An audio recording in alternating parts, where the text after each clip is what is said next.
3, 4, 5. Okay.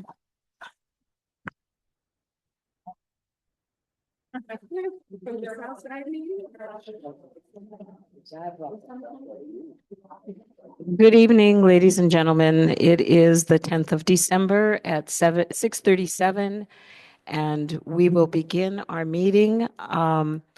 We are going to waive the approval of minutes, so we'll do attendance, and then we'll have our first guest speaker come. So we begin with Deborah. Deborah Hogan, mayoral appointee. John Brunza, mayoral appointee. Asia Ambler, District 1. Mary Ann Callahan, mayoral appointee. Michelle O'Loughlin, member at large. Marilyn Austin, 6th District. Jordan Trice, 5th District. Thank you. And our first guest is Action for Older Persons.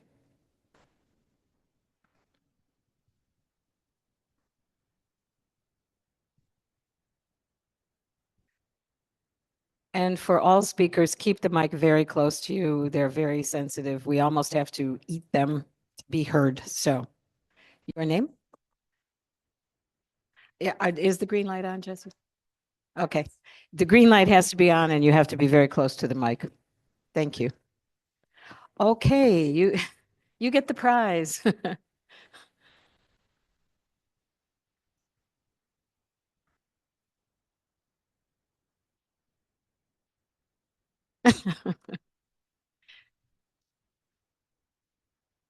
We are such a sincere group, but we do have technical difficulties often.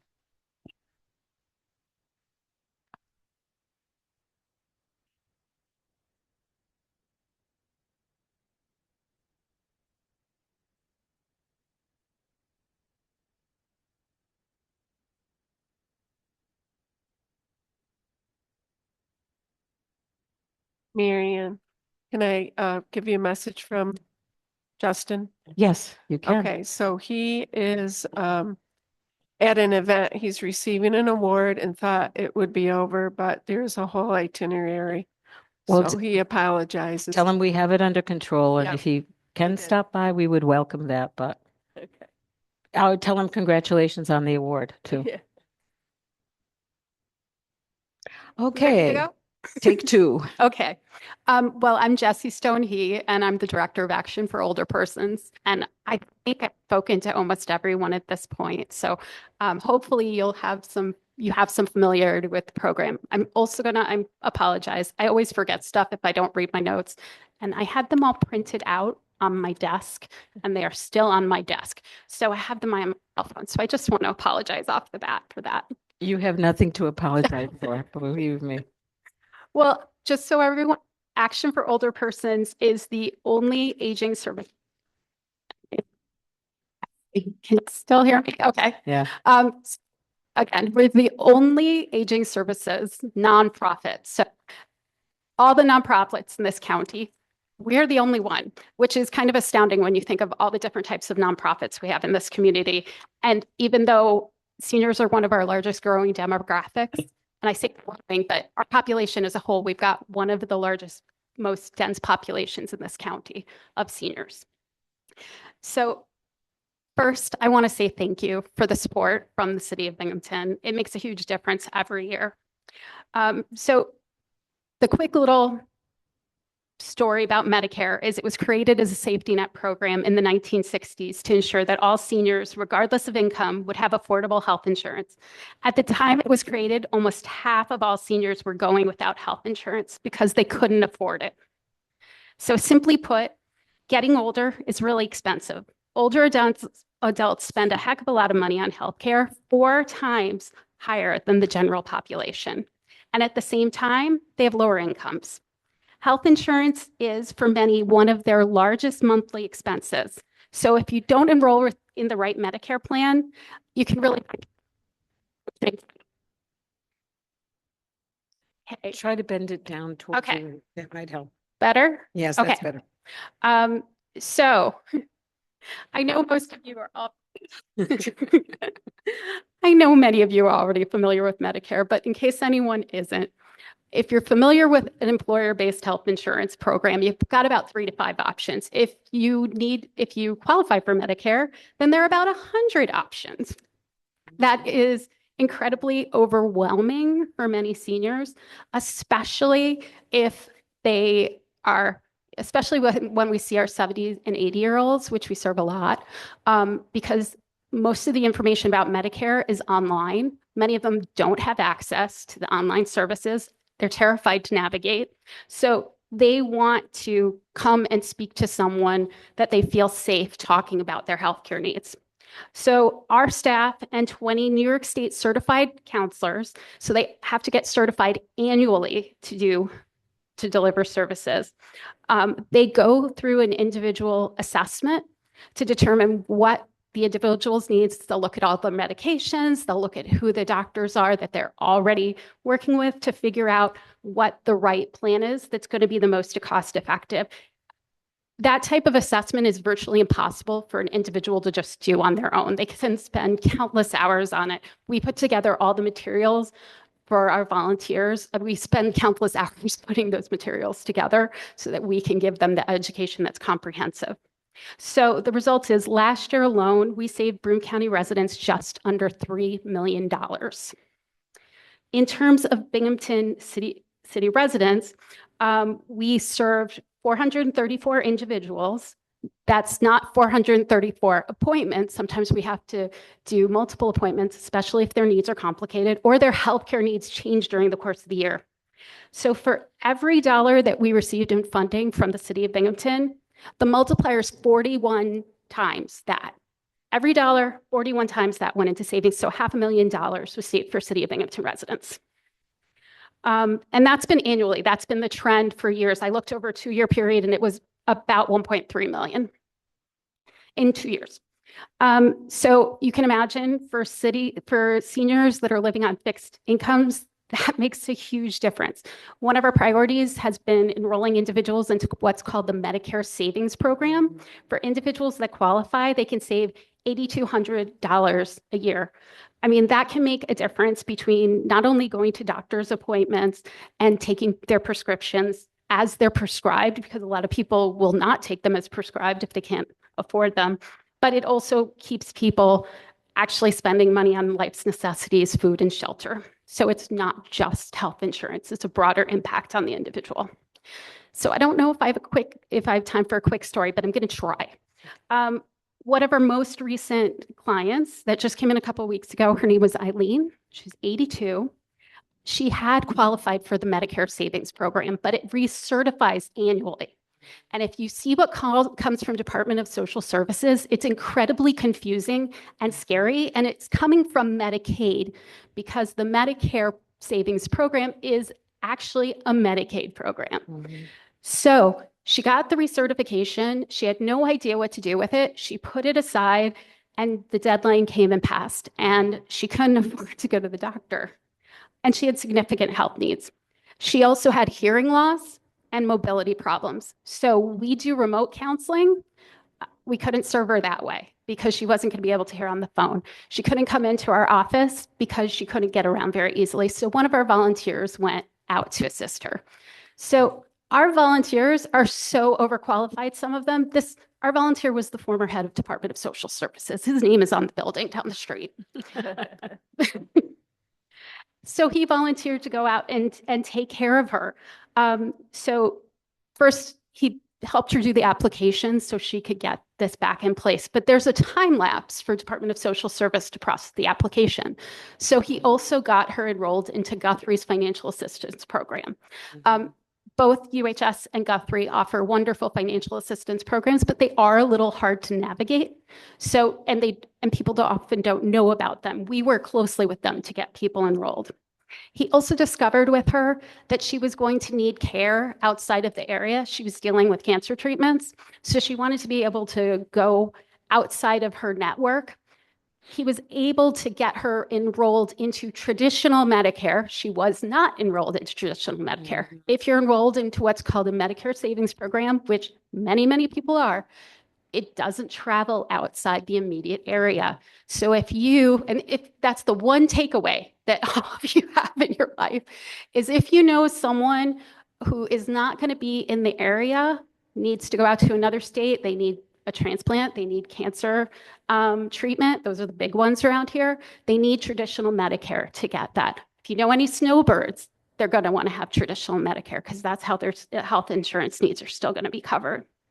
So he got her into that plan so she'd be able to get those treatments. So that is kind of a typical sort of case for us. Multiple needs, someone who's really having a hard time navigating systems that shouldn't be really hard to navigate. So I think my time is probably up. But we gave you extra because of the microphone problems. I thought you might have. Yeah. So I know you usually have questions, so I'm ready Any for them. questions? I had one question. It's my annual question. And just you do wonderful work, and I'm so glad you gave us a real world example, not only what you can offer, but the extent with which you will go and your volunteers to help our seniors in our community, and especially in the city of Binghamton. We appreciate that. And I just go back to my cards from last year, letting people know, and just to make sure that these can be put at pharmacies. It's a wonderful reminder to seniors. And I think what you just said about the UHS Financial and the Guthrie, people don't know about that. My van driver, he was having issues. He was starting to pay his credit card. And I'm like, no, stop. Even though he's working full time, it's not a full 100%. He has an 88% discount, and it helps him with an emergency room visit he had to have. So you folks just do wonderful work, and thank you for giving us that example. Thank you. Hey, Jesse. Hi.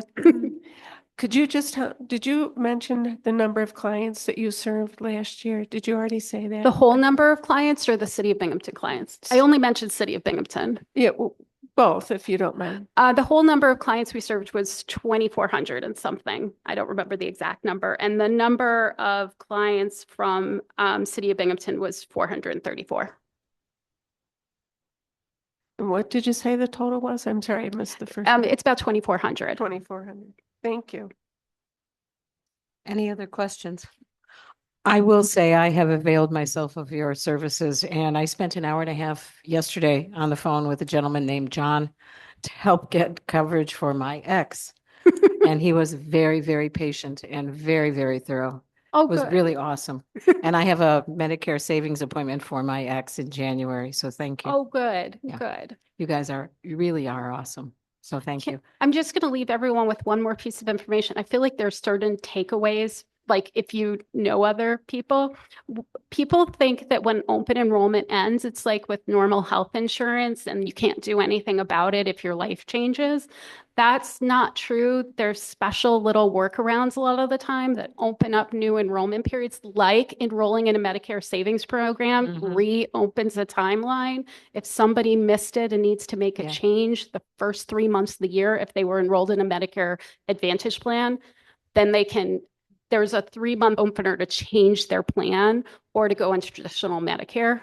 So if you know other people in your lives and you're like, they're saying, I can't do anything, I'm stuck. It's oftentimes we know workarounds for it. And it pays to make a phone call because you Yes. can always ask the question.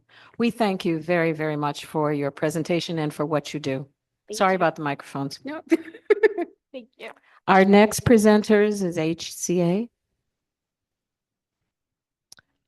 We will time, I forgot to mention this. We give you about 5 minutes. We don't have a hook that'll take you away if you go to 6, but you might hear her timer go off. Okay. And then I will probably tug my ear like Carol Burnett used to All do. right. Okay. Good evening, everybody. My name is Preston Evans. I am the Development and Community Relations Director for HCA, helping celebrate abilities. As just a little bit of background, HCA is they provide numerous services to the intellectually and developmentally disabled of all ages, starting with our early intervention programming for infants and toddlers. We offer an integrated preschool where disabled children can learn right along their non-disabled peers. We offer supported employment services. We operate 15 group homes throughout the county to providing support to, and independence living skills to 72 individuals. Just a wide gamut of supports to the intellectually and developmentally disabled and in our community. The funding that we're requesting is to develop and create a pre-vocational services space, training space in a new facility that we bought. We purchased in August of this year the site at 114 Clinton Street, right next to the Boys and Girls Club in Binghamton. It's a 25,000 square foot facility, and we plan to house our administrative staff, our counselors, our Article 16 Clinic for Mental Health Services, and our supported employment team on that site. However, that's going to leave ample room. And one of the things that we want to do is develop a pre-vocational training services space in that facility. It comes as we're embracing an employer-first model of service provision.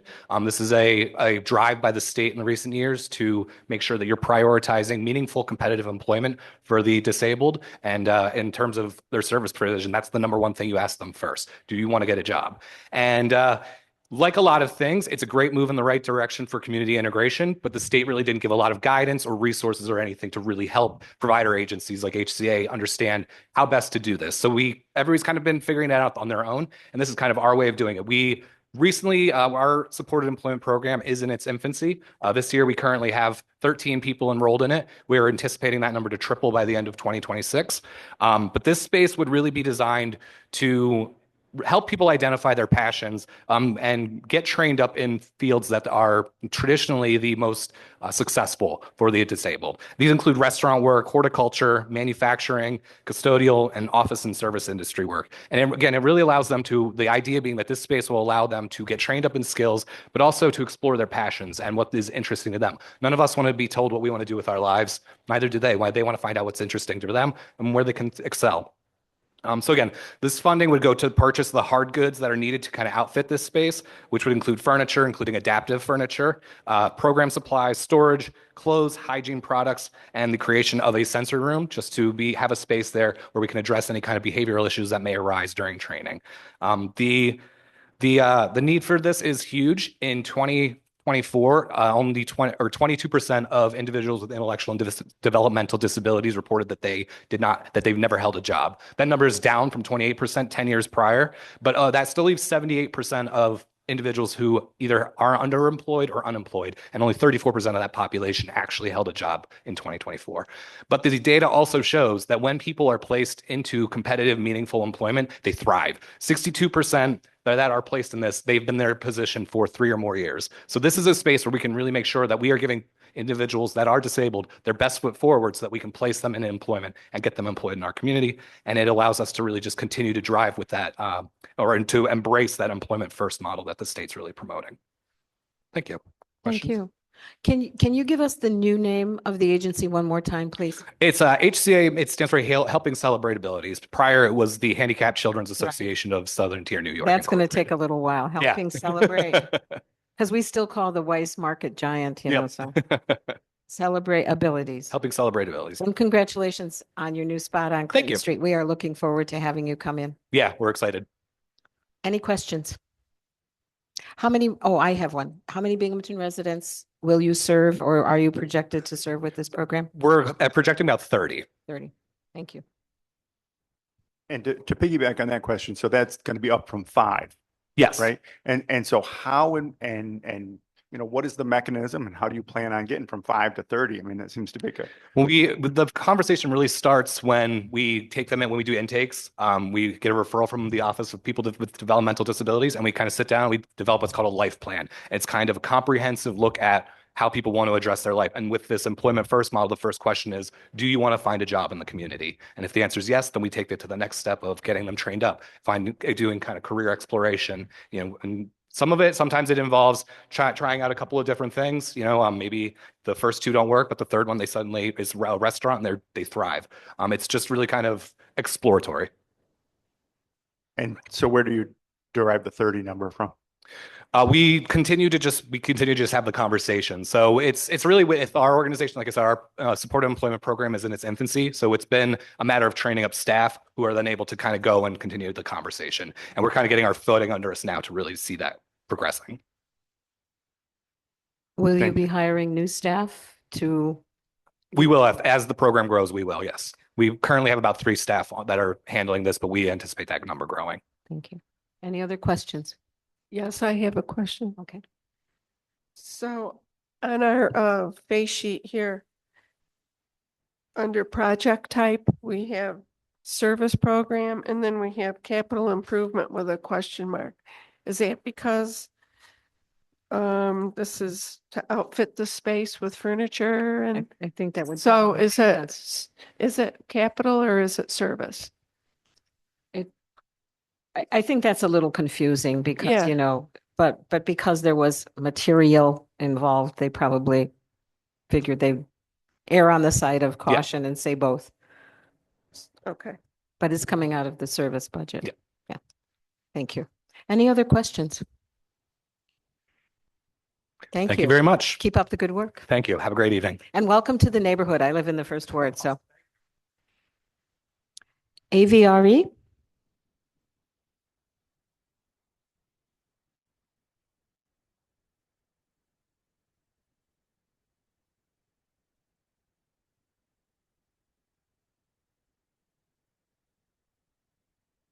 What a sweetheart. What a sweetheart.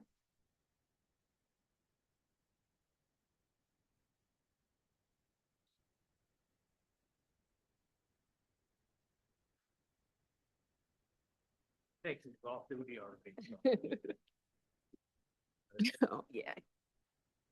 If we'd known, we would have brought a treat for him. Hello. Hello. Okay. Hi. All right. Am I good? You're good. Okay. All right. Hi, everybody. My name is Mallory Evans. I'm the Director of Development for AVRE. This is Ken Fernald. He's our CEO, and his boss, Paul. Welcome, Ken and Paul. The Association for Vision Rehabilitation and Employment, or AVRE, has been serving the Southern Tier for 100 years. We are celebrating our 100th year in next year. So we started in 1926 as the Blind Work Association. Our mission is to create opportunities for success and independence with individuals who are blind or visually impaired through vision rehabilitation services and employment. AVRE is the only organization in the Southern Tier that provides specialized employment and rehabilitation services to consumers in the home, school, workplace, and at our downtown Binghamton location. We operate a manufacturing facility in Binghamton, of which over 80% of our workforce is legally blind. We manufacture a variety of goods, including copy paper, manila file folders, military tarps, and cleaning supplies. We also perform contract packaging and assembly operations that allow us to employ individuals with a large range of skill sets and abilities. Our products are sold in federal, state, and local markets. Over 70% of individuals who are blind are unemployed or underemployed. And at AVRE, we are working to lower that number by creating employment opportunities throughout our organization, while also working with a number of local employers to find opportunities throughout the community. The proceeds from our manufacturing business directly fund our vision rehabilitation services, which are offered free of charge to individuals who are blind in 9 counties in the Southern Tier. Our facility, which is located at 174 Court Street in downtown Binghamton, is over 90,000 square feet and growing. We recently completed construction to expand our copy paper manufacturing operation by adding new machinery that has given us the capabilities to double our capacity. This has enabled us to grow our business as well as reach new consumers who need our services. As an aging facility, capital improvements are needed to replace outdated systems throughout the building, allowing us to devote more funding towards our clients. Over the past few years, we have had challenges maintaining our failing heating, ventilation, and air conditioning units, and it has impacted multiple projects outside of our paper manufacturing division. Because our current units are aging, unit repair is no longer, unfortunately, a viable option, and 5 units need to be completely replaced. We are respectfully asking for funding in the amount of $273,000 to cover the costs to replace 5 HVAC units. Maintaining a comfortable, efficient, safe, and organized working environment is imperative. AVRE is one of Binghamton's last manufacturing operations located in the downtown area. We're proud of our long history and are excited to be part of the continuing revitalization. Often we have the opportunity to share Binghamton's rich history along with its innovative progress with our visiting business partners and customers from across the country. We're incredibly grateful to the City of Binghamton and the CDBG program for the funding we received in the FY50 round of funding to improve our outdoor facade, and are honored to be considered for this round of funding as well. We're proud to be included within the City of Binghamton's rich history and look forward to continuing to work with individuals who are blind to provide services and meaningful employment opportunities within the city and beyond. Any questions?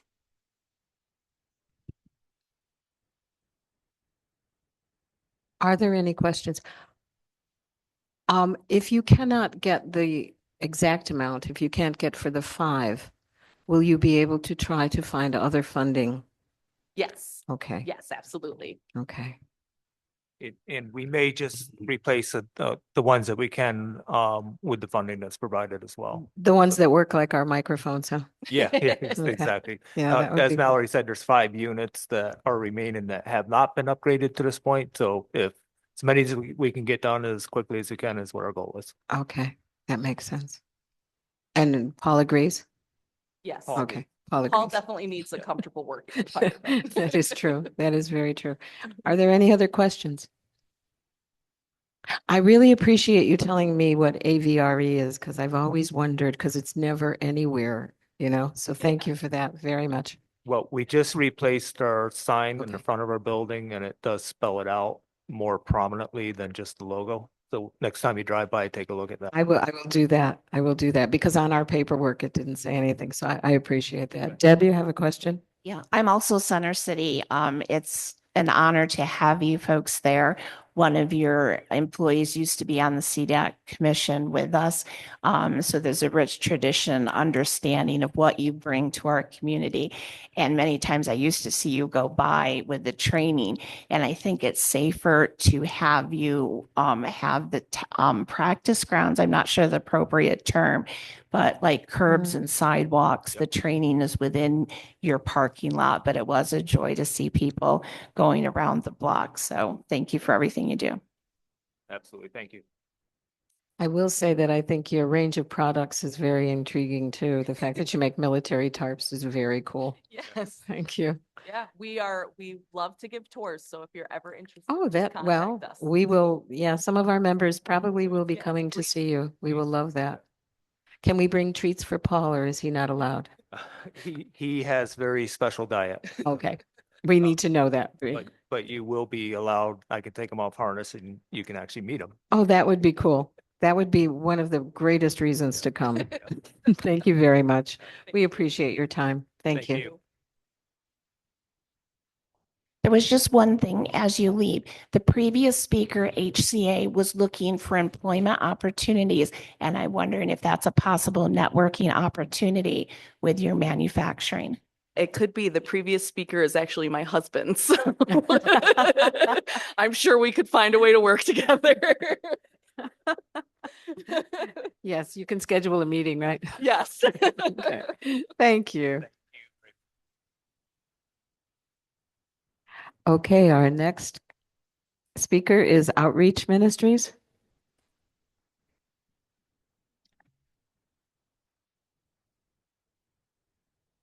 They're here. I think everybody's come. I think they wanted to get here before the roads froze over. What's that? That's cool. That's cool.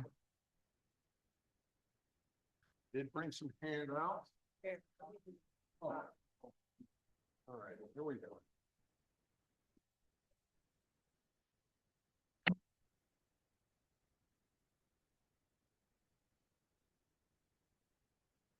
Good evening, everyone. Good evening. Thank you for having us this evening. It's just a year ago tonight to the day that we were here doing the same thing. So thank you for the FY51 money. For the record, sir, could you give us your name and Yes, your Joseph college? Carpenter. Okay.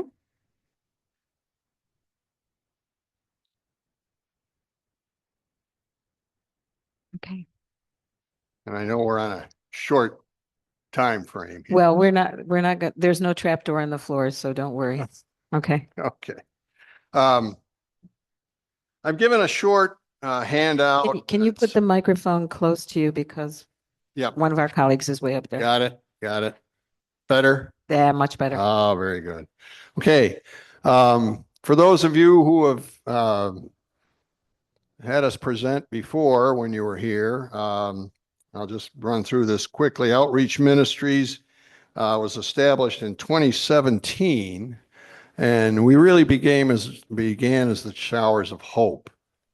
And when the pandemic hit, we really began to focus more and more on the provision of food and clothing for the underserved and homeless in our community. The program has really grown exponentially since 2017. We were doing the showers a couple of days a week. The food was distributed out of St. Patrick's. We now have 2 locations, one at St. Patrick's Church and the other on the old convent at St. Cyril's Church on Clinton Street. If you go to the second page, you get a little idea of where we've come since the end of the pandemic.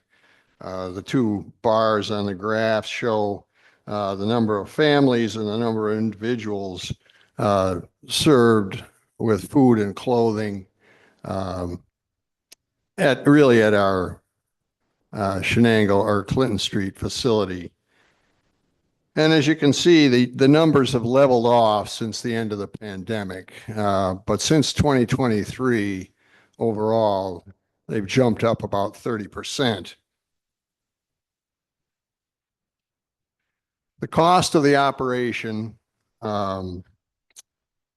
for fiscal year 2025, and of course, we're not quite to the end of that. It's a calendar year for us. It's estimated to be about $125,000.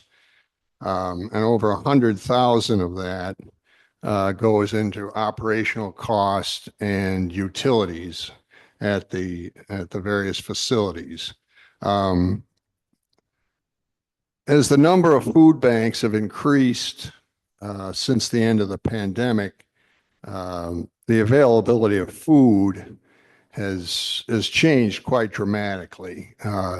Chow is very gracious to us, but we find ourselves buying more and more food as the numbers of clients continue to rise. And you can see our expenses for the 2025 fiscal year are mainly revolving around our service to the homeless and our food and clothing supplies. We expect the cost to continue to grow somewhat in fiscal 2026 as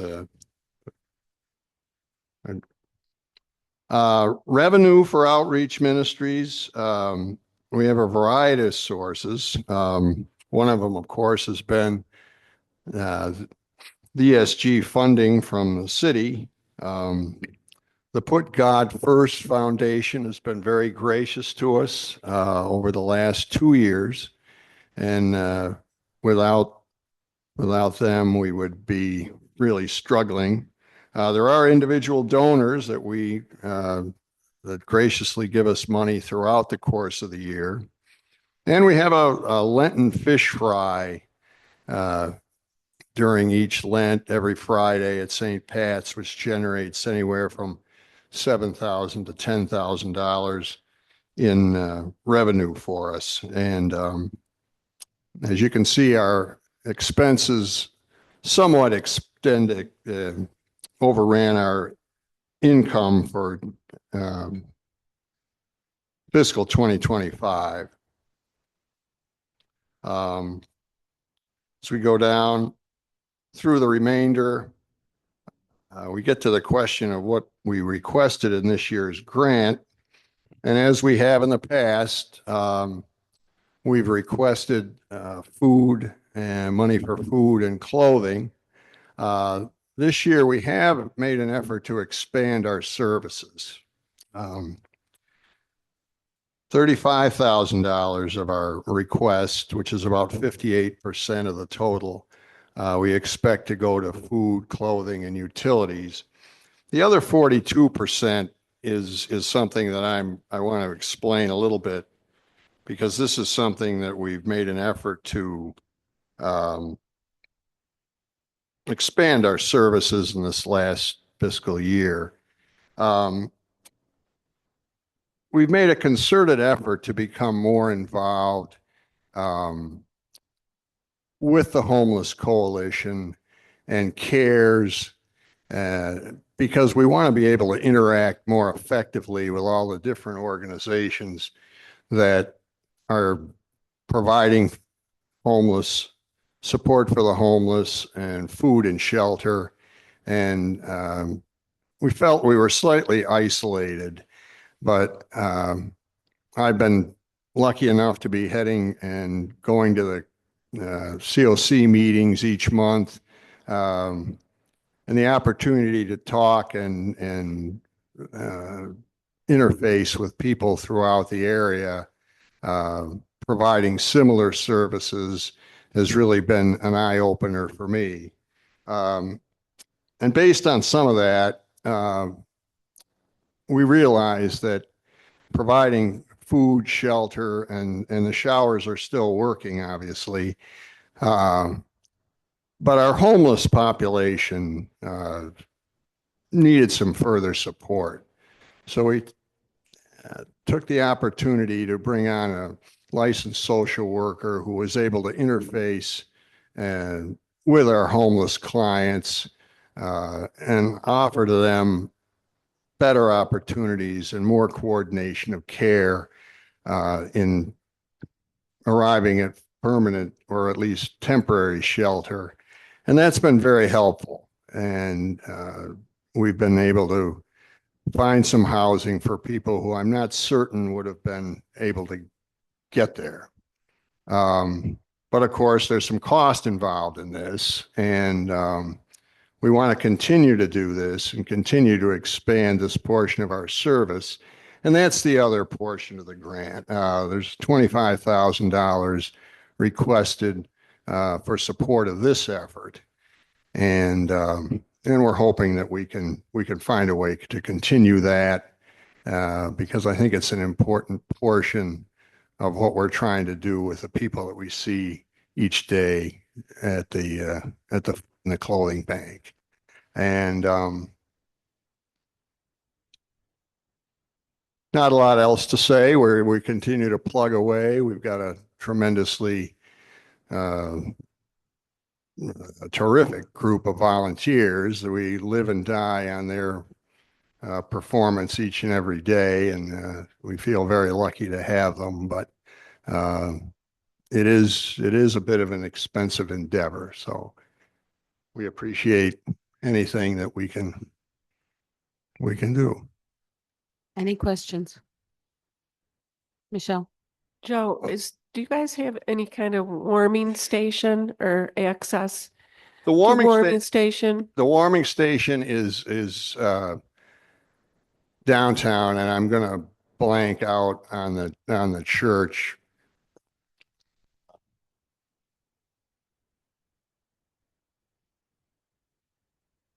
Yeah. That's really not an outreach thing. But when I shouldn't dismiss it quite so easily, but when Barb was alive, she was instrumental with Dave Culberson in getting that warming station set But up. do you refer your people there? Okay. Yes. Okay. If that was a question, yes. Okay. Thank you. Deb? What was unique about your program was the showers. And at one point, I heard that you were going to be expanding into the washer and dryers for people to clean their clothing, or was it to give them new? And I just have a sense of how that set you apart from other agencies working with the homeless. And I think you just said in your presentation, there is some duplication of services.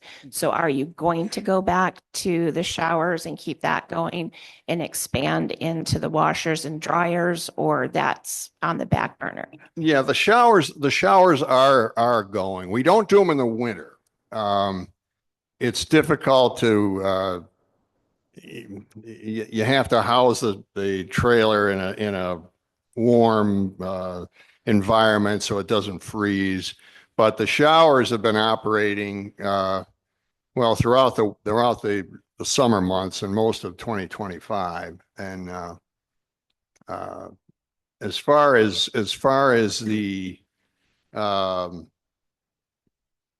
cleaning of the clothes, I'm not exactly sure where we stand. Sarah's got an idea here. Hi, I'm Sarah Campbell. So we provide coupons for people to use at various locations, and we provide them laundry detergent to do that.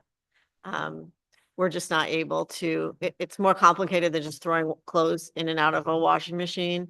There's health issues associated with that, and so better to have it done at a commercial establishment. Where do you do the showers? St. Pat's. St. Pat's. Thank you. So you mentioned that you guys, you hired a social worker and that the social worker helped to place people. Do you know how many individuals were actually housed through that, and how often is the social worker working? I did the data submission for those folks. We addressed needs for 30 different people and found temporary housing. That number I'm a little less clear on, but I'm sure it's between 5 and 10 of those people we were able to handle. And we wouldn't have done that if we hadn't added on our service.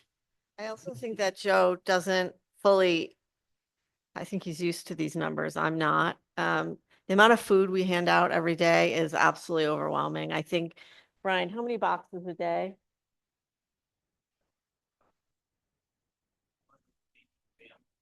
So 180 boxes of food essentially go out every day, and that's food for as many meals as we can provide. If you ever want to come over and check it out, there's a long line always. And nobody can understand what it feels like to be a volunteer in that setting and have people come to you that are hungry. And it's not all homeless people. I mean, there are lots of people who just can't make it. There are seniors caring for grandchildren. I think a big rise in the population is the elderly population that we're seeing that are not making it on their fixed incomes. But nobody can tell you how terrible it feels when someone comes to you for that and you just don't have it. I mean, some days we're only able to provide soup and a sandwich because the food delivery is so, it's just, you just never know. We give away everything we have, but we're spending a lot of money buying food because it is not a pleasant experience to be there and not have something to give out to people. So anything you can do to help us be able to maintain that in a steady stream is really helpful. I just have one more question, and I don't mean it to sound like it might sound, but is there a screening process for the people that you serve?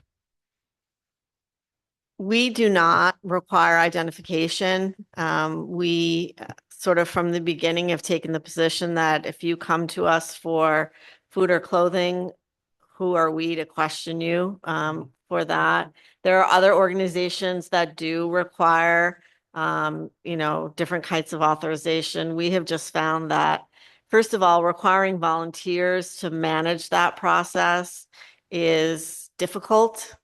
We don't want to be the people there saying no to anybody. If there's abuse, there's probably abuse. There's some in every situation. But, we're just not in a position as a volunteer group to be making decisions about that on a Well, day-to-day one of the basis. reasons I asked is because oftentimes we want to know how many Binghamton residents. So would you say that most of the people that you serve are Binghamton residents? Yeah, the majority of people are not Okay. driving, so Okay. they're walking or busing. This helps our little bureaucratic, Yeah. calculations. We appreciate that. Yeah, I mean, there are other places obviously closer to where people could walk, but yeah, it's a majority of walkers or bus Yeah. transportation. I see that in my neighborhood because I live around the corner from St. Cyril's, so. Yeah. That's what I see with their wagons sometimes. Even. Yeah. Yeah. Thank you. Any other questions? We thank you for what you Yep. do and for your presentation.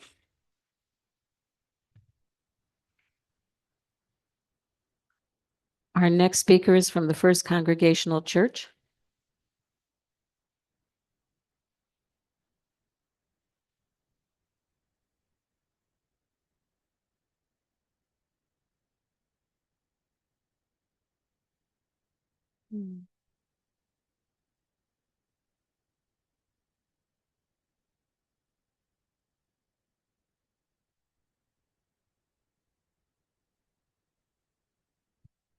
Good evening. My Hello. name is Tim O'Neill. I am the chairman of the trustees of First Congregational Church. This is Bernice Lewis. She's the assistant chairman. And I believe after January, she will be the chairman. We are here today looking for some financial assistance in repaving our parking lot. And the reason our parking lot is our church sits on a very prominent corner in the city of Binghamton, and our building, not our church building necessarily, but our ancillary building is utilized by numerous nonprofits like NOMA, Veterans for Peace. I've got a list here. It's a pretty extensive list. Because of our central location, we find that a lot of the inner city people find their way to our church looking for food or other assistance, clothing, hygiene products. So just every day we have a constant stream of people coming through our parking lot. And Bernie and I can't remember when that parking lot was paved. It's over 30 years. She's been there about 50 years, and we can't remember. And it's past the point of being able to be patched anymore. And a few years ago, we went to considerable expense to have a handicap entrance placed. And in order to get to it, you have to traverse through the parking lot. And it's past the point of throwing patch on the holes. And you can see in some of the pictures, it's really deteriorated to the point where it's become a hazard to the people coming into our church. NOMA, who leases a large portion of our ancillary building, feeds somewhere in 100 to 125 people on Saturdays. Plus they have food and clothing giveaways throughout the week there. They're our largest tenant, and they're doing great work that we should be doing, but we don't have the people to do that any longer. Like so many churches, we're aging out, and our volunteers are few and far between. So we have an estimate in our application of $60,000, and I believe that we're looking for at least half of that, and then the rest will have to come out of our finances. But in order to keep the lights on in these old buildings, it takes considerable amount of money, and about 2/3 of our operating expense comes from our endowments.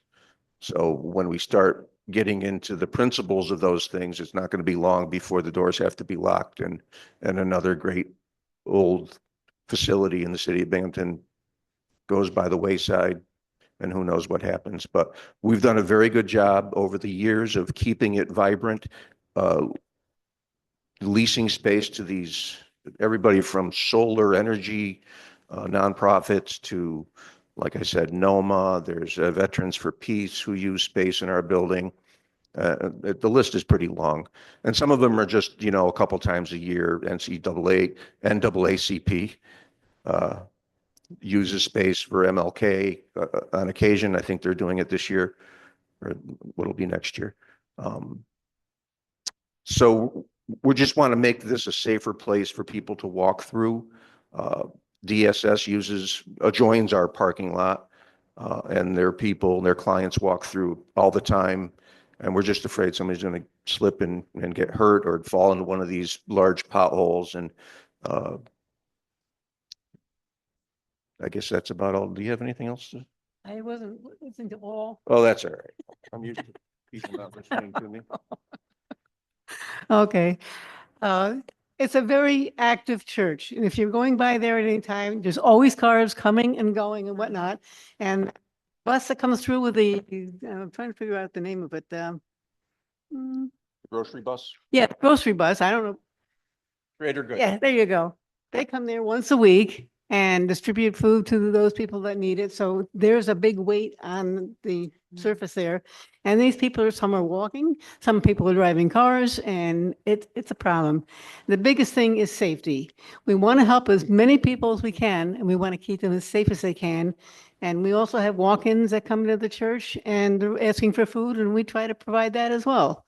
NOMA provides some clothing and they do a lot of activities for the children, especially on Saturdays, but even during the week. And Lourdes Hospital also has been doing some stuff with some special needs children that were exposed to trauma in their life. They use it as well because it's away from the high school. So there's a space there that the kids feel safer in. And we just want to keep going, and we want to be safe and do what we can do. Thank you. Are there any questions? I have one that's a little off the wall, but who does your daffodils in the spring? That is the most incredible display Who of does the daffodils. They've been handled by a number of people. We also hire landscapers. The area around the bell, I think, is what you're talking Yes, about. exactly. It's in need of some repair, but we'll talk about that But next the year. daffodils are awesome. Yeah, I could. My home ec teacher's husband used to pastor that church, so. Oh, is that right? Yeah, near and dear to our hearts in the ward. So yeah, I just wondered. Yeah, it's a great please old tell them- building and a great old church and Please tell them those daffodils are magnificent. well, we appreciate that. Thank you. Any other questions? Any other pertinent comments? And the only thing else is that people wonder where we are. It's the one with the big bell. That's how we. Yes. And we ring it as many times as there an occasion we can do it, whether it's a wedding or if it's an honor of somebody. Now, see, I never knew that. Veterans That's Day, pretty it gets wrong various times, and because it's actually bigger than the Liberty, and it's And it not has- cracked. cool. And it hasn't cracked. Yeah, that's cool. Thank you. Anything else? Thank you very much. Thank you. And thanks for the good work you do. The Astor Rice Foundation.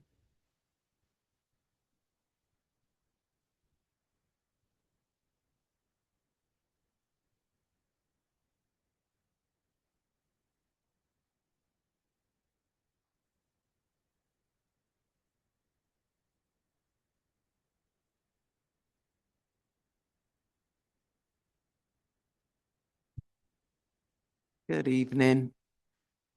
Hi. My name is Amy Rice, and I'm the Executive Director of the Astor D. Rice Foundation. And I have with me Miss Ashley Montalvo, who is our amazing program coordinator. I'm so glad she could join us tonight.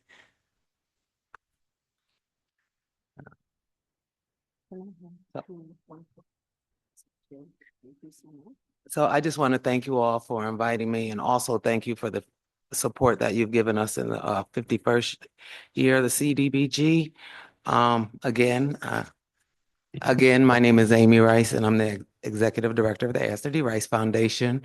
Our mission is to empower youth and families of Greater Binghamton community to reach their full potential by enhancing educational, social, athletic, and life skill opportunities.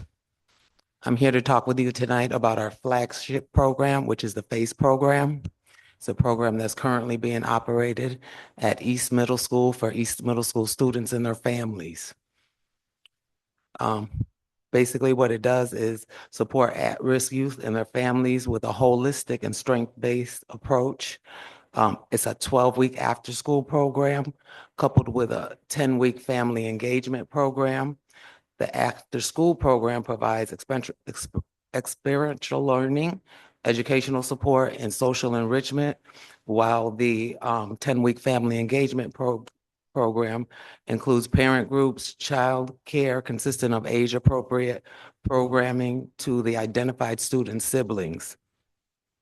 BASE runs 2 sessions, one in the fall, which we're in right now, and then we'll start our next cohort in the spring, well, around February, mid to late February. We'll be beginning our second session. In addition to the 2 sessions, we provide ongoing monthly follow-ups for any participant who graduates the program. We do monthly follow-ups just to ensure that we stay connected to those families, but are able to continue to provide them support and linkage to any other services that they may need. BASE focuses on mainly strengthening family communication and relationships, increasing parental engagement and collaboration with the schools, which results in greater student success, enhancing essential life skills for both the youth and parents involved, and providing ongoing supports for students and their families. The Esther D. Rice Foundation wholeheartedly believes in the power of community. The FACE program thrives as a result of us fostering strong community partnerships. Some of these partnerships include our relationships with the City of Binghamton, the City of Binghamton, as well as the Binghamton City School Districts. We work closely with the middle school administration as well as the staff to build strong parental and school relationships. We work with SUNY Broome extensively, who provides space for us during our summer follow-up sessions, as well as programming to support both the youth and the parents during those sessions. We work with Binghamton University, who provide interns and volunteers to support the FACE program. We've also endeavored to do a research project with the university this coming spring session. So we're really looking forward to that. In addition, we partner with local organizations to increase experiential learning, linkage to other community resources, and fun-filled field trips, such as just yesterday, our kiddos went out to Roberson to do a tour of the Roberson Center. We have them going to Makerspace next week. We've been to Rumble Ponies for a tour. We work very closely with Visions Federal Credit Union, who does financial literacy not only for our parents, but as well as a lunch and learn bi-weekly sessions for our students at East Middle School. We work with Mothers and Babies, who came out again last night, who did some work with our youth on employment readiness.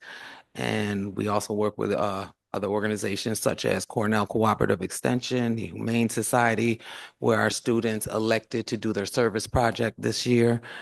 They went out, first we collected goods and food and supplies for them, and then also the youth went to the facility to give support to them in playing with the animals, feeding the animals, and doing different things just to support that organization. We wholeheartedly believe in our youth becoming responsible and productive members of our society, so we encourage that through this programming. We also partner with locally owned small businesses. A major component of FACE is that we do family-style meals for our family engagement nights, as well as to-go meals.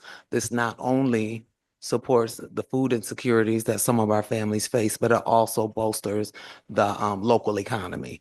So we believe that together, working with not only our organization, but many other organizations and businesses, we could provide the supports to the youth and the family of our cities. We see the tremendous impact that FACE is having not only on our kids, but their parents and their siblings.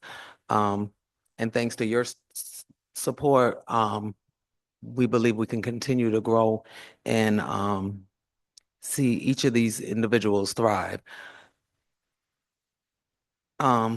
With your support, we will continue to provide a high-quality programming to the youth and families of Binghamton. We'll strengthen familial relationships and increase community engagement, and provide tools and opportunities that address both immediate needs as well as long-term growth. So in closing, I have to say that I am extremely proud of and committed to the FACE program's positive impact for the youth and families of our Binghamton community, and would be very, very grateful for your ongoing support. With your help, we can continue to empower our youth and families, strengthen our local partnerships, and build a brighter future for Binghamton. Thank you for your time. And I did want to give my amazing Ms. Ashley an opportunity to speak. She has jumped right in. We are a new and growing organization. So the last time I presented, I was the program coordinator, the executive director, you name it, I was it. But fortunately, we're able to bring on some additional staff to grow this program and make it even stronger than it's been in the past years. Hi, I'm Ashley Montalvo. And yeah, it's been very exciting to be the program coordinator and really work on growing this program. If you see on the little brochure that I handed out to you. Hello. Oh, okay.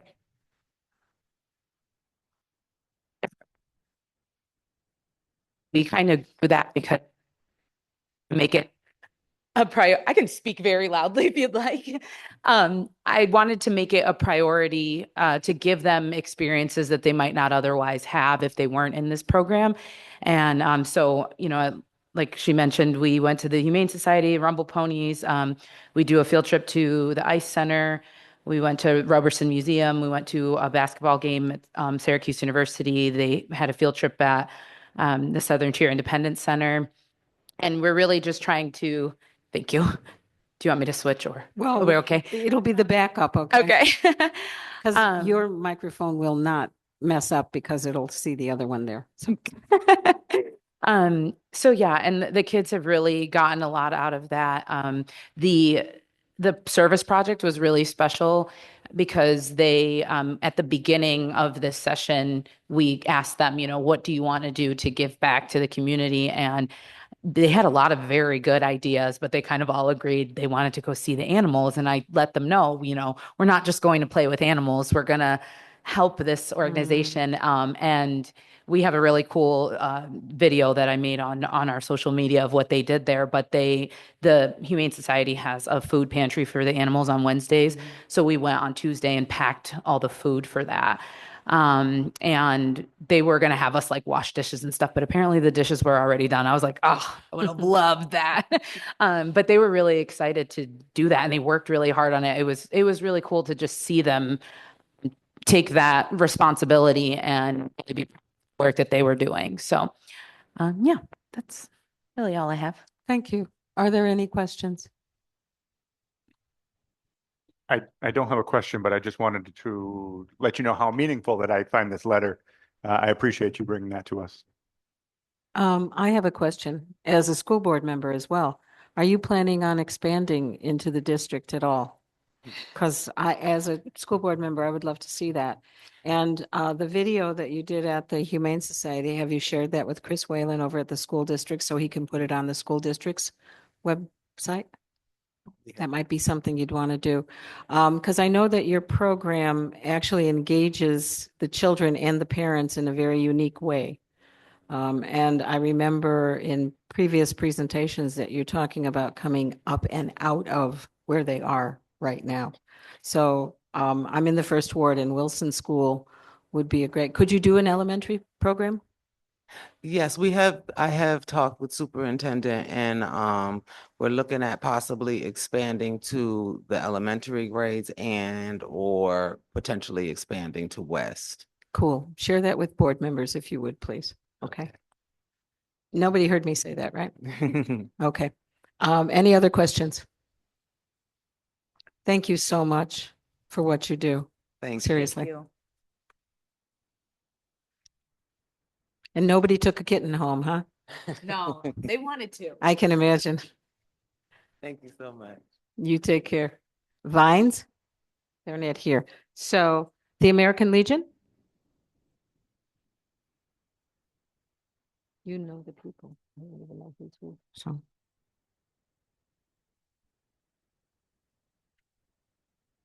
Well, yeah, we're very early, so. Which is why we haven't been.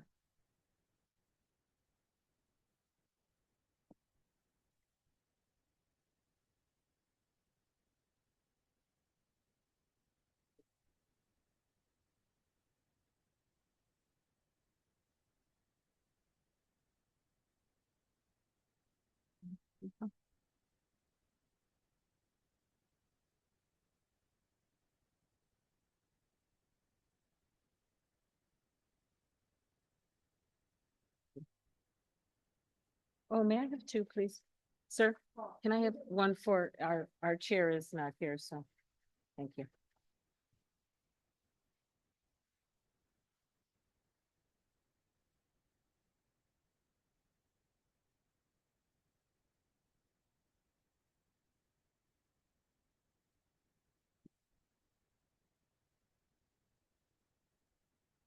How's everybody doing tonight? Good evening. Good evening. I'd like to thank the city, AC Sir, for. can you, sir? It's me. I'm sorry. Can you put the mic closer? Closer? And can you can you give us for the record who you are? Yes. My name is Mose Perry. I'm the commander for American Legion Post 80, located on 76 Main Street, Binghamton, New York. I'd like to thank the city AC for having us here to sit down and talk to you about American Legion Post 80 and the activities that's going on, and plus all the beautiful things that you guys in this committee have done to help us out. Like I said, thank you again for the fiscal year 51. You guys were blessed, and we appreciate it very much to receive $70,000 in grant from you guys, and I really, really appreciate that. The Post appreciate that. Thank you. And that thing, we successfully were able to store two sections to our roof, and which was a big help for us because those roofs were leaking all over the place, and we was really struggling on trying to figure out what to do with them. With the blessing, we was able to repair those. That was the ones in the main hall, which was like leaking like crazy, and then we had the back porch roof that was leaking pretty bad. So it was pretty good to have to walk into the buildings now and don't see the leaks anymore. That was a blessing, and we appreciate that too. It also gave us an opportunity to fix the old mansion with the Yankee gutters, which we had some gutters there. I think was there for like 150 years. I'm only kidding, but it was there for a long time.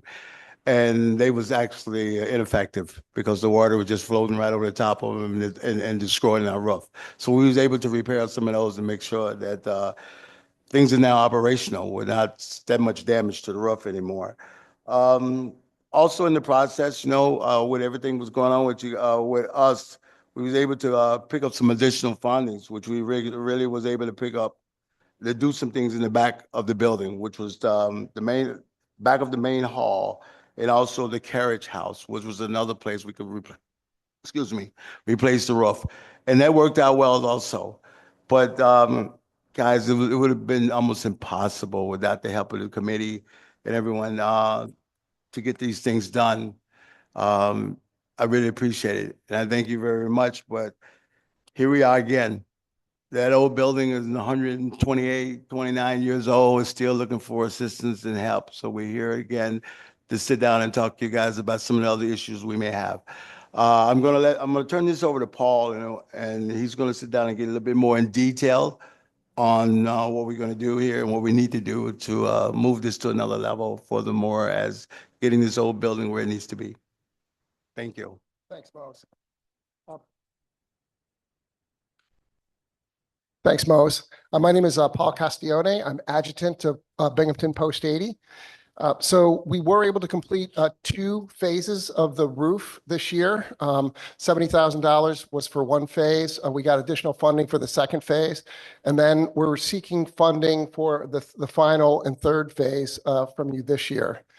So in the package that you see are details around this in terms of proposals. So that's one. So there's kind of 4 portions that we're seeking funding for this year. One is the final phase of the roof. The second is the wood exterior. If you're familiar with 76 Main Street, you'll know that it's mostly a brick building, but there's some, and it is, we estimate that it was built in the late 1800s, 1870s. And so there are treatments around, wood treatments that need repair. So repairing the wood exterior plus the painting that trim. There's also a 30-year-old AC unit up on top of the above the main hall. One of the units is stopped working in the fall, so we were able to put off that repair. But we're looking to replace both those two AC units. They're two 10-ton units that are up on the top of the main hall. We're also asking to replace a heating system, which also stopped working. We are able to provide adequate support for our partners who use the space in different ways without that heater, but we do want to be able to replace that heater. And then finally is expanding the AC coverage. So one of our commitments this year was to increase our ability to be able to partner with local food entrepreneurs. There are currently 4 food entrepreneurs that are using our commercial kitchen, and we'd like to be able to add AC in the kitchen to be able to offer more comfort to them in the summertime, as well as the bar area. In the summertime with a large crowd in the bar area. And I'll mention the bar is a unique capability that's offered to our partners who use our facility to be able to have that capability. So adding AC in that is the final phase of what we're seeking funding for this year. I've noticed I'm at over the 5-minute mark. If I have another minute, I'll just talk a little bit about benefits of the American Legion has offered to the Binghamton There is community. no trapdoor, so. Okay, thank you.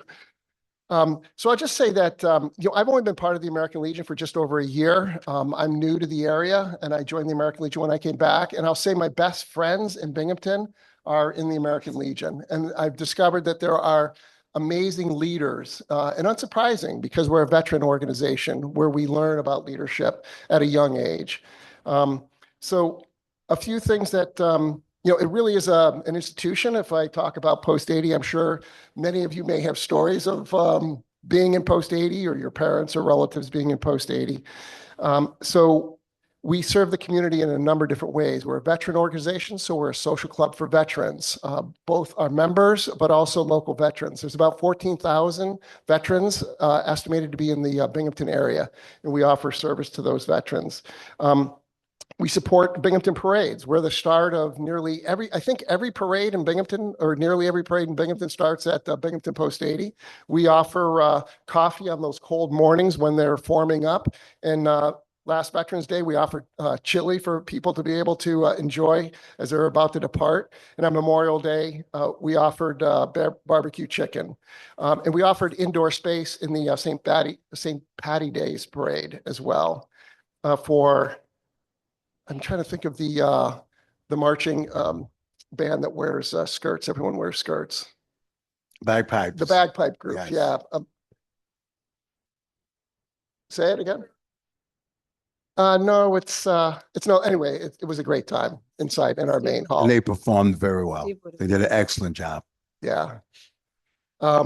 So this year we've been focused on rebuilding foundations at the American Legion. So, and I will say that the roof restoration that you guys offered us funding for is more than just repairing the roof of the building. It was an inspiration for our members to be able to come together. We now have about a dozen new members that have joined this year. And it has inspired the folks within the organization to do other projects. So we repaired and restored the billiard room downstairs and the bowling alley. And we're looking now with the new roof completed, we're looking to restore the facilities on the 3rd floor to be able to offer additional facilities for the local community to be able to use. We've focused on renewing the culture of service and tradition. So leader installation this year was a dinner and where we were able to honor the new leaders of the group. Flag Day, we do a burning of flags. Many of you may have dropped off your flags over time. Memorial Day, we deliver flags to Spring Forest Cemetery. We plant the flags at the site of veterans.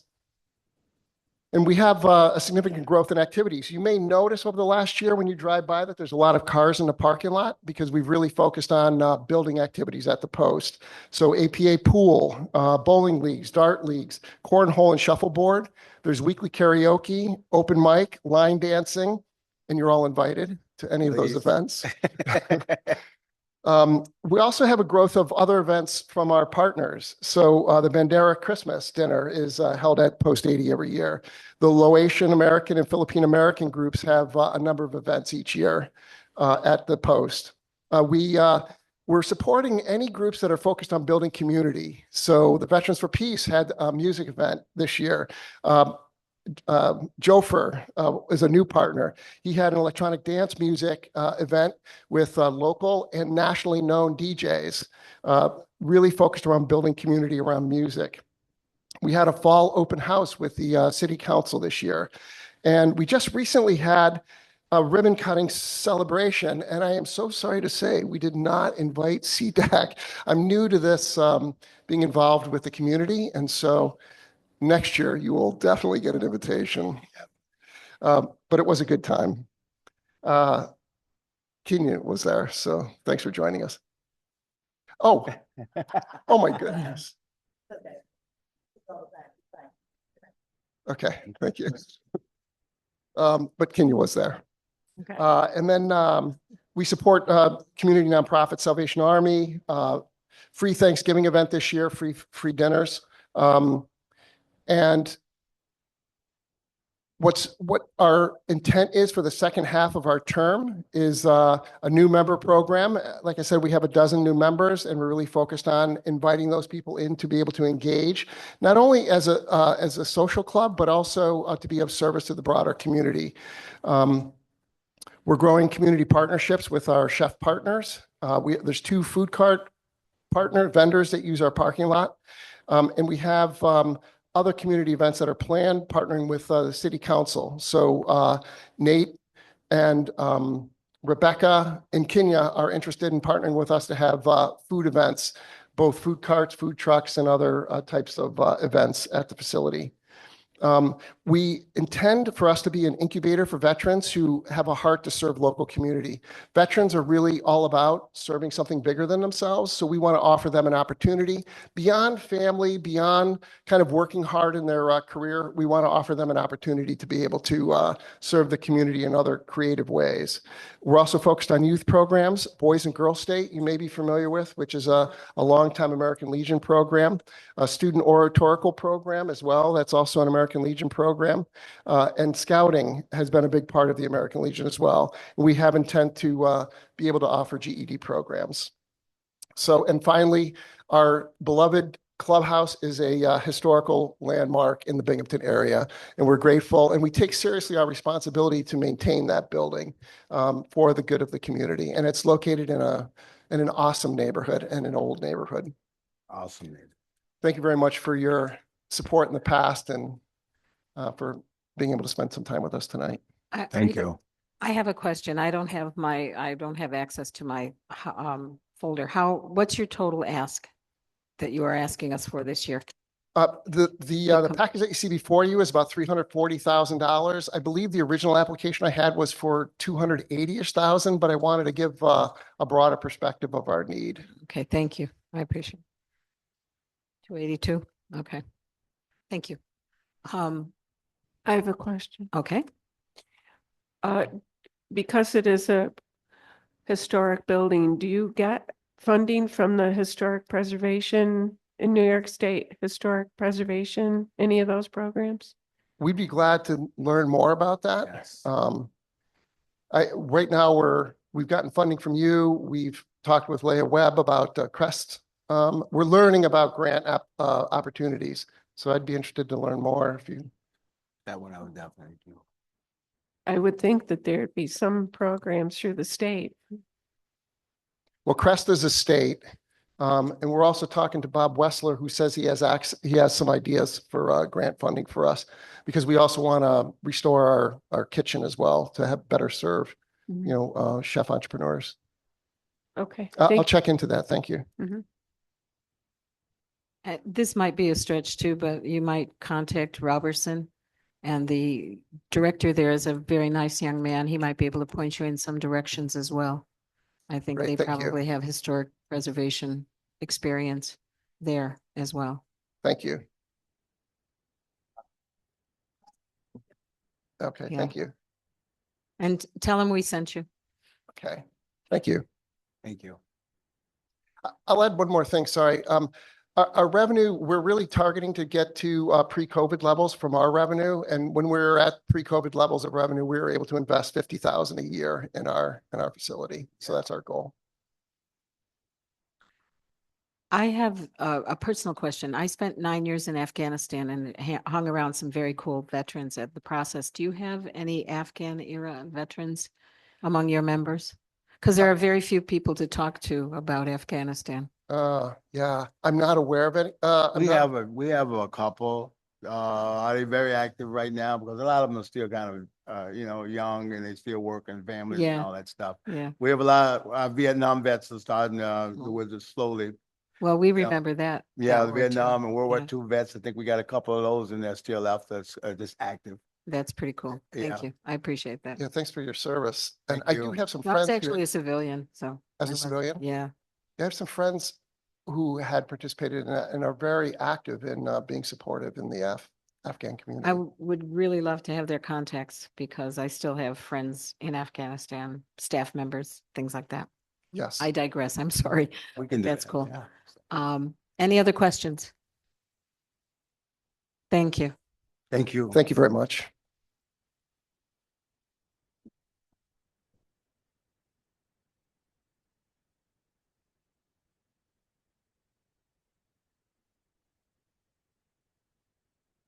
And our final presentation is from Vines.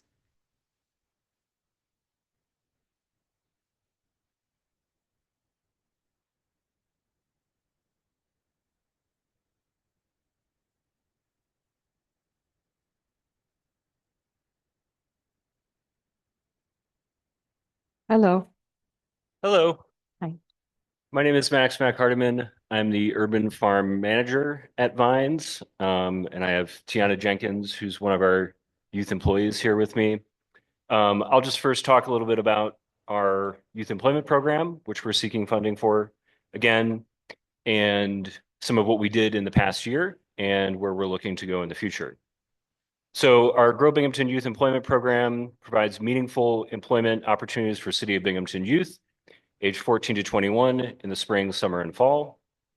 Youth employees participate in all aspects of food production, maintenance of our growing space, and long-term infrastructure projects at our urban farm site over on Tudor Street. Through a series of workshops and trips to other regional agricultural producers, youth employees gain hands-on skills in a variety of agricultural operations, cooking and nutrition, leadership, as well as knowledge of sustainable agricultural practices, issues around food sovereignty, and regional and international food systems. In 2025, youth employees helped to produce 9,782 pounds of raw vegetables. And that represents 45 different unique crops. And those vegetables were distributed through 1,600 weekly shares to local households. And so this allows community members to access fresh, locally grown, organically grown produce. In excess of what we needed to provide for those shares, we donated all of the excess produce to local food pantries. And our youth employees got to take home quite a bit as well. Tiana was really excited about the okra that she was able to take home. Youth employees also assembled grow bags and built raised beds at community members' homes. And so this allows community members to be able to grow their own food at their homes safely without risk of lead contamination. In next year, Vines is going to lay the groundwork for bringing more land potentially under cultivation. And this will provide more opportunities for hiring more youth employees, potential for full-time year-round positions for graduates from our youth employment program. And then it'll also greatly expand our capacity to continue to produce food for local households, thus strengthening the resilience of our local food system. So I'll let Tiana talk a little bit about her experience in the Grow Binghamton program and her takeaways from it. Hi, my name is Tiana Jenkins. I attend Binghamton High School. Is this good for you? Very good. Thank you. Okay. I attend Binghamton High School. I'm in 10th grade, and this is my first year working at Vines. I've attended the summer and the fall program, and I attending the spring program as well. I've learned a lot working at Vines through the Vines staff and the peers that I've been working around that have worked longer than I have. My first year working here, I've learned a lot of communication skills, time management, financial literacy, ways I can handle the real world. I think Vines has set a lot of the youth up for jobs that are serious. I think Vines is a serious program because we help people with what they need. Everyone needs food. And I think it's not easy to access food, especially in 2025 with a lot of things that are going on. And I think Vines offers an easy route because I think they've been very generous. I've seen for food, to people in need through like farm share. We do in the fall program, we have traveled to people's homes to build gardens for them. There's things where if you need and you want a garden in your backyard, we can come and build it for you. And it's been very fun. I've learned so much. I've gained a lot of connections. I've whether it's with the staff or just members and the people, they're so nice. And I've learned a lot of educational things like if it's important to you guys, I think it's important. But if it's a problem, I know how to grow my own food. In case it's a situation or something, I know I've been taught how to grow things and very nutritious things, I should say. Like he said, the okra. I think okra is very healthy for you. I love okra. I've learned how to make okra water. It's so good. It's like unique. Most people don't like it because of the texture, but it's very good for you. And working at the summer program was really good for me as a student athlete. Not only that, because you're active and instead of just being in the house and not doing anything, I'm up, I'm moving, and I'm active with other people, other students that I've seen at school, yet didn't know, but I've, like I said, gained connections with plenty of people and learned so much about other people and their experiences at working at Vines. And I think it's just beautiful. Vines is beautiful, and I think I'm very excited to see what it grows into, and I plan on being a part of it. That's fantastic. Are there any questions, Deb? Tiana, may I congratulate you as a young lady being so poised and very well spoken that you showed your passion. You have notes, but you didn't read them. You spoke from the heart and what experiences you had. As a young person, I had 4-H and gardening. It taught me to be an entrepreneur, and I bought my home at 25. So I see you being that Congratulations. entrepreneur. And Amelia, you've done a phenomenal job from the weed and seed background to now. Congratulations. Thank you. What she said is absolutely right. Thank you so much. And I'll trade recipes with you because the Afghans have a great way to make okra. So you teach me how to do the okra water and I'll teach you how to do You know about Afghan okra. there's something that Max told me about. It's like jambalaya, I think. or like Jambalaya is a soup southern, that you it's a use southern the, dish, yeah. Yeah, Jambalaya. I never See? tried it. Look at that. Maybe you could do something for us someday. That would be pretty cool. We could do Hopefully. some kind of a field trip. That would be cool. Mhm. Are there any other questions? I have to say, as a school board member, I am really happy to hear that, this is going on. And do you find that many of your fellow students want to join this? Yes, ever since I started, I'm sorry. That's Ever since I began working at Bonds, I've made it very clear to I'm a very social person, so I have a lot of friends. So immediately, as soon as I, was able to get the job, I told all of my peers about it, and they were very like, really? Like, you got a job at Bonds? I'm like, yes, like, because it's more than just educational, but it's so fun. I've never heard a bad thing about Bonds.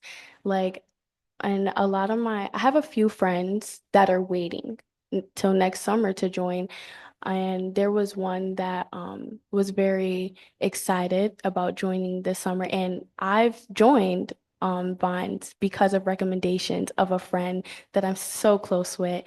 And she's now I think she'll be a crew leader this year or a RU crew, and I'm very proud of her. She's been working at Vines for almost 3 years, I'm pretty sure. And I love her. The staff love her, and not only her, but all of the members. They're so sweet. And yeah, I've shared Vines with a lot of my friends, family. I've brought food home from my family, and they're like, "You got this from your job?" I'm like, "Yes," because we grow a lot, and we almost always have extra produce to share. And I just can't be more happy to share it with the people around me and my family and my loved ones. So if students grow their own vegetables, do they learn to love and eat vegetables as well? Wow. We're working on it. We're working on it. Okay. I can Thank you for admit, that honest I answer. can admit I don't eat the healthiest, but I know At least you know there is healthy eating out there, right? yes, I do try to implement portions of vegetables in my food without, you know, over seasoning it and then taking the nutrition away because That's very important. but I do try because I've learned a lot of cooking skills through Vines, through like workshops. There's like cooking workshops, and I've learned a lot of skills. That's So I do be cool. cooking, and I try to implement a lot of nutritious things which have helped mentally and physically with my body because being young, you sometimes don't know what be wrong with your body, but sometimes you just need to eat healthy. That goes on forever, believe me. Thank you so much. Are there any other questions?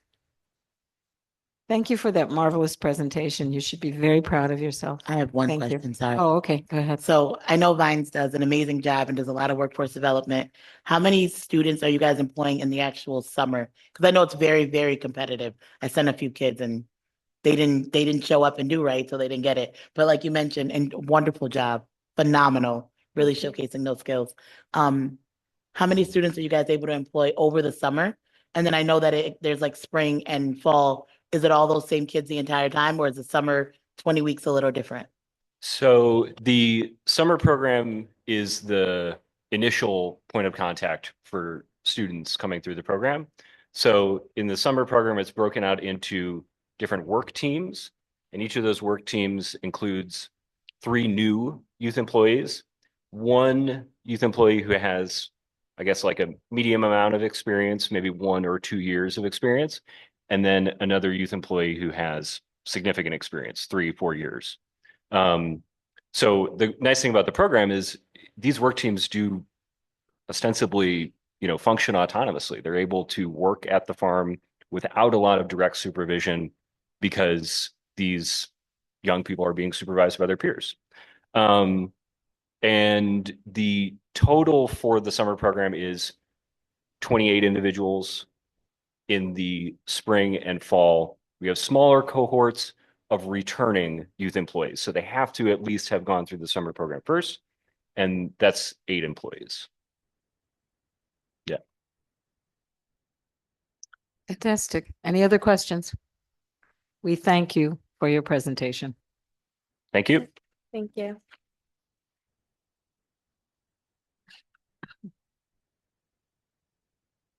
And before we leave, we will look at the minutes from the last meeting. Does anyone have any comments or changes to make to those?